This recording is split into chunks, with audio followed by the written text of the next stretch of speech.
Hello hi welcome back to my channel. So ఈరోజు అయితే నేను మీకు ఈ వీడియోలో పెళ్లి కొడుకును చేసే రోజు కొండకెదురు నడవడం అవన్నీ చేస్తారు కదా.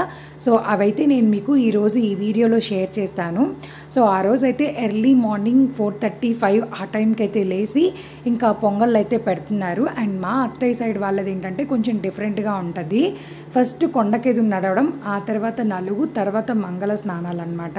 సో ఇప్పుడు కొండకెదురు నడవడానికి పొంగళ్ళు అవన్నీ పెట్టాలి కదా. సో 3 పొంగళ్ళు అయితే పెట్టాలి ఆ రోజు. ఇంకా దానికోసం అయితే పొంగళ్ళు అన్నీ ప్రిపేర్ చేసుకుంటున్నారు. అండ్ మెజర్మెంట్స్ అవన్నీ కూడా ముందు రోజే సెట్ చేసుకున్నాం కాబట్టి కొంచెం ఎర్లీగానే అయిపోతుంది. అండ్ ఇక్కడ మేము గొడుగు అయితే పైకి ఎందుకు పెట్టాము అంటే బుడ్డోడు కదిలిస్తాడని చెప్పి గొడుగు పైన ఉయ్యాల కమ్మికి వేలాడదీసామన్నమాట. అండ్ నేను చెప్పే వాయిస్కి సైడ్ కొంచెం డిస్టర్బెన్సెస్ అయితే వస్తున్నాయి, ఎందుకంటే నేను హైదరాబాద్కి వచ్చేసాను. ఇక్కడ కొంచెం కన్స్ట్రక్షన్స్ వర్క్ ఏవో జరుగుతున్నాయి. సో అందువల్ల బాగా డిస్టర్బెన్స్గా ఉందన్నమాట సౌండ్. అండ్ నేనైతే ఇలా రెడీ అయ్యాను. తర్వాత మళ్ళీ నెక్స్ట్ శారీ చేంజింగ్ అయితే ఉంది. ఫస్ట్ అయితే ఇలా రెడీ అయ్యాను. ఇంకా రిలేటివ్స్ అందరూ కూడా ఫ్రెష్ అప్ అయ్యి వచ్చేసారు.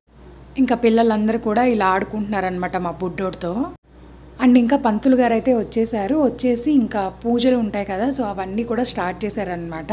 అదంతా కూడా ఒక 1 అవర్ అలా టైం పడుతుంది.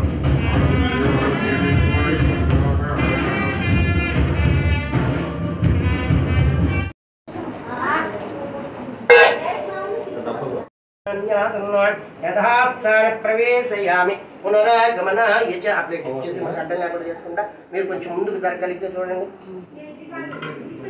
మీరు ఎట్లా ఉన్నామా సార్? మీరు కొంచెం మీరు అండ్ మా ఆయన బుడ్డోడు అయితే సేమ్ డ్రెస్ వేసుకున్నారు ఆ రోజు.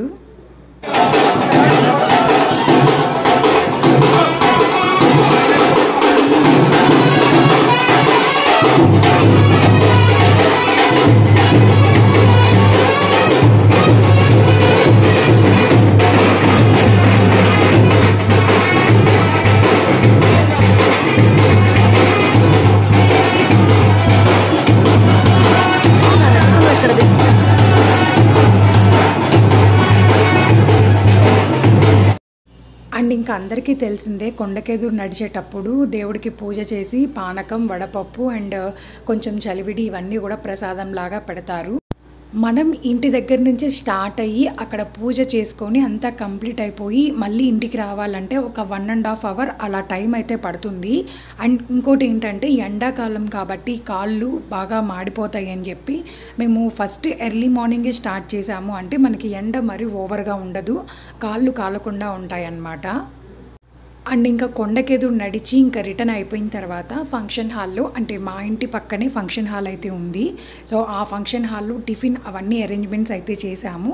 అండ్ ఇంకా టిఫిన్ కంప్లీట్ అయిపోయిన తర్వాత ఇక్కడ మంగళ స్నానాల కోసం కళ్యాణ మండపం బయట ఇట్లా రెడీ అయితే చేయించాము. ఫ్లవర్ డెకరేషన్ అంతా కూడా లవ్ షేప్తో డెకరేషన్ చేయించాము. అండ్ వెనక వచ్చేసి ఎల్లో కలర్ క్లాత్ అండ్ దానికి ఫ్లవర్స్ అయితే ఉన్నాయి. క్లాత్కి సెట్ చేయించినవి కూడా మొత్తం కూడా ఒరిజినల్ ఫ్లవర్సే. అండ్ ఇక్కడ వచ్చేసి లోపల స్టేజ్ దగ్గర మేము ఫ్లవర్స్ అయితే పెట్టించాము, అవి కూడా ఒరిజినల్ ఫ్లవర్సే. ఇది జస్ట్ సింపుల్ డెకరేషన్ అనమాట. అక్కడ నలుగు ఫంక్షన్ అయితే జరుగుతుంది.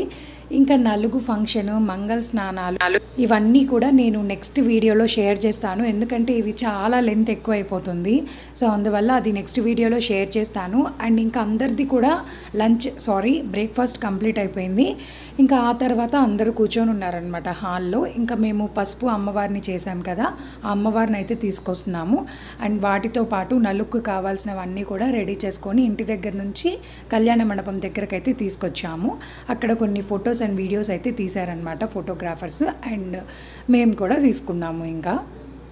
అండ్ ఇంకా లాస్ట్లో నేను మా పెద్దత్తయ్య గారు కొన్ని ఫొటోస్ అండ్ వీడియోస్ అయితే దిగామన్నమాట.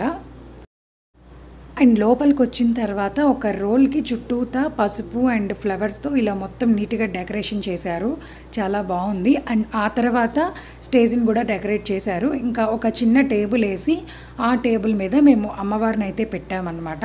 అమ్మవారికి చుట్టూతా వచ్చేసి పసుపు కొమ్మలు అండ్ గాజుల మాల అండ్ ఫ్లవర్స్తో నీట్గా డెకరేట్ అయితే చేశాము. అండ్ ఈ పసుపు అమ్మవారు మీకు నచ్చినట్టయితే ప్లీజ్ మీ ఒపీనియన్ని నాకు కమెంట్ సెక్షన్లో అయితే షేర్ చేయండి. అండ్ ఇంతే ఫ్రెండ్స్, నా వీడియో మీకు నచ్చినట్టయితే ప్లీజ్ దయచేసి లైక్, షేర్ అండ్ సబ్స్క్రైబ్ అయితే చేయండి. మరిన్ని అప్డేట్స్ కోసం బెల్ ఐకాన్ అయితే క్లిక్ చేయండి. ఇంకా వీడియోస్ వస్తూనే ఉంటాయి. Thank you for watching. Bye bye.